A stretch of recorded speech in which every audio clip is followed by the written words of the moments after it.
Hey everybody, welcome back to this course. In this video, we're just going to go over the background for the week 4 lab. So this week we're going to be introducing the inductor. This is the symbol for an inductor, right? And an inductor is denoted by some inductance L. And inductors store energy in the field, in the form of a magnetic field here, sorry. So from physics, you might recall that the voltage across an inductor is given by the inductance L times the change in current over time, di by dt, which then gives rise to the current through an inductor as the integral from minus infinity to some time tau, right? So 1 divided by L times the integral of this VL dt. So we're going to be taking a look at what happens when we connect an inductor to a capacitor in series here, and we inject some DC voltage, VI. So here's our circuit. We've got some inductance L, some capacitance C, and I'm going to proceed with the node voltage method here. So using the node voltage method, we start things off by defining our ground, labeling what we know. We know that this node here is VI, since we have a reference there. This is some unknown voltage, VC, right across the capacitor. We've got some current going through the inductor, IL. Got some current coming out, this IC. And by KCL at that unknown node voltage, right? So that node C, we've got IL minus IC, IL going in, IC coming out. So then that should be 0. And that gives us 1 by L times this integral minus infinity to tau. And so the voltage across that inductor is given by VI minus VC dt. And we subtract off the current through the capacitor, which, if you'll recall from last week, current through capacitor is given by C dVC by dt. Right, so in our case, we've got C dVC by dt, since the voltage across that capacitor is simply VC, and that will all equal to 0. So from here, I'm going to multiply through by L and take the derivative with respect to time of everything, which then gives us VI minus VC minus LC d squared VC by dt squared equals 0. Okay. And now what I'm going to do is I'm going to move over the VC terms. So I'm left with LC d squared VC by dt squared plus VC is equal to VI. And what we have here is a second order, right? We've got a second derivative term, second order non-homogeneous, because we've got our VI differential equation in VC. So we proceed with the method of homogeneous and particular solutions.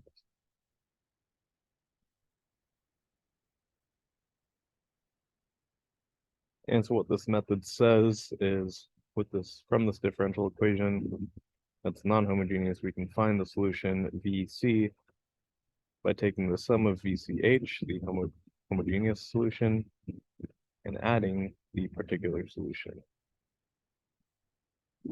So let's take these results here, and we'll start off with the homogeneous case. So the homogeneous solution, right, we've got LC d squared VC by dt squared plus VC equal to 0. We set that driving force at VI to 0. And looking at this, we see that we've got the change in state depends on the current state. So we go ahead and assume, and I'm going to go ahead and denote this as d squared VCH here. We assume a form of VCH is A times e to the st. which then gives us LC, right? If we take the derivative twice here, and a squared pops out, plus 1 is equal to 0. And so we're also going to assume that a is non-zero, which then allows us to multiply everything through by a e to the st. And this gives us our characteristic equation with roots -1 by LC, square root of that, plus or minus square root of -1 by LC. And this is actually plus or minus j times some omega naught, where omega naught is our resonant frequency, which is the square root of 1 by LC. So that is the homogeneous solution. Now we move over to looking at the particular solution. And for this, we need to use a guess and check method. So we write out the original differential equation. And we can see that VCP, we set VCP to VI, that VI is not changing with time, so the derivative, and thus the second derivative goes to 0. So this checks out to be our particular solution. So if we combine our results, we've got the voltage across that capacitor is going to be the sum of the homogeneous and particular solution, which is then going to be VI plus this A1 E, right? So we've got our two roots. I forgot to write this out, but our VCH is equal to A1 e to the j omega naught t plus A2 times e to the minus j omega naught t. Didn't write that one out explicitly, so I'm going to copy this over.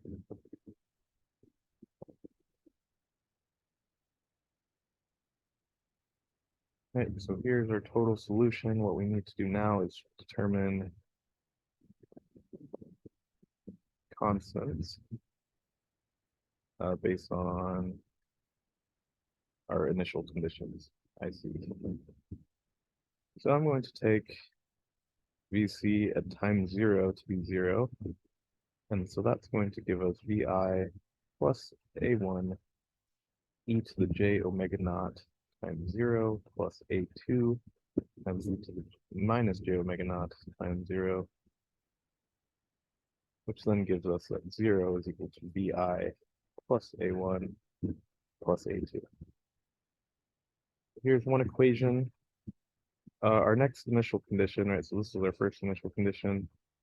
Our next initial condition, we're going to let the current through the capacitor be 0. So what is that?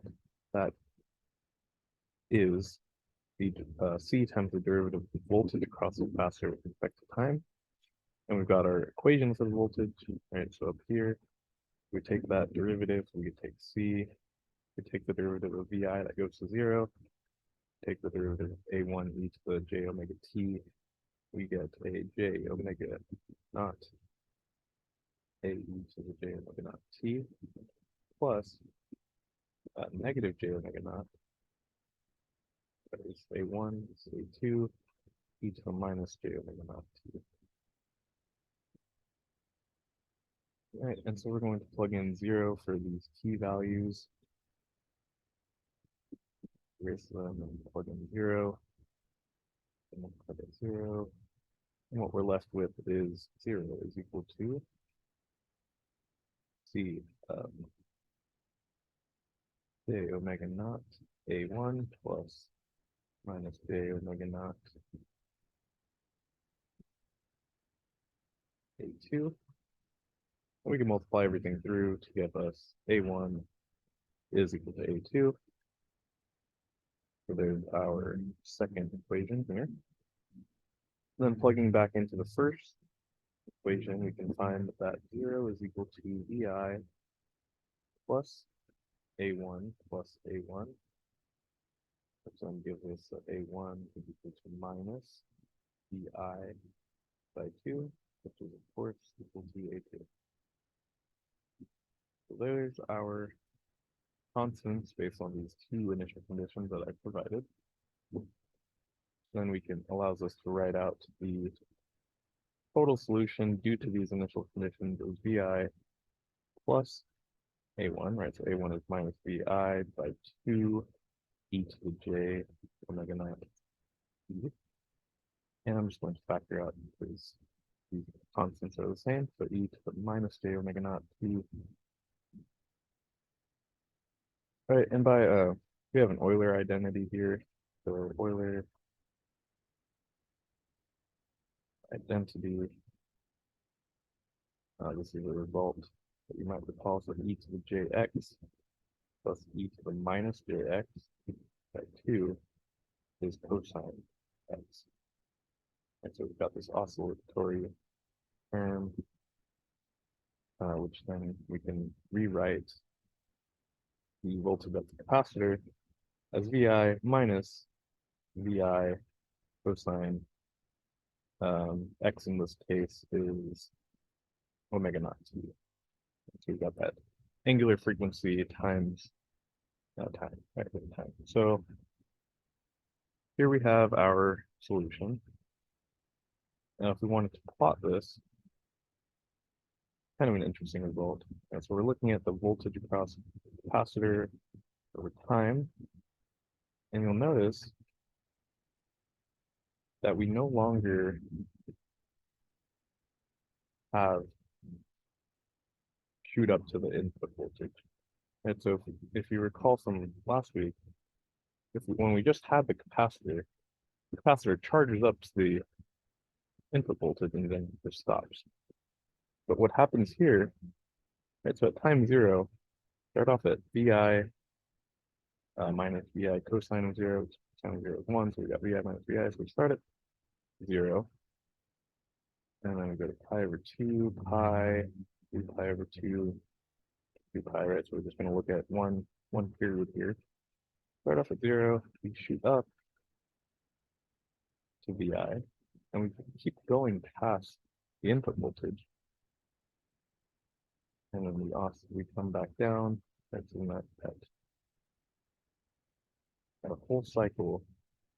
Our average voltage is Vi, but at this half period mark, right, we've gone up past the voltage that we've input into our system. And this is a kind of interesting result, right? We inject this Vi into our system, and at some points in time, it's going up beyond that initial voltage. So there's our result. I think that's all I want to talk about in this video. I also want to go and talk about how to make cursor measurements on the L2 spice, but I'll save that for the next one. Thanks.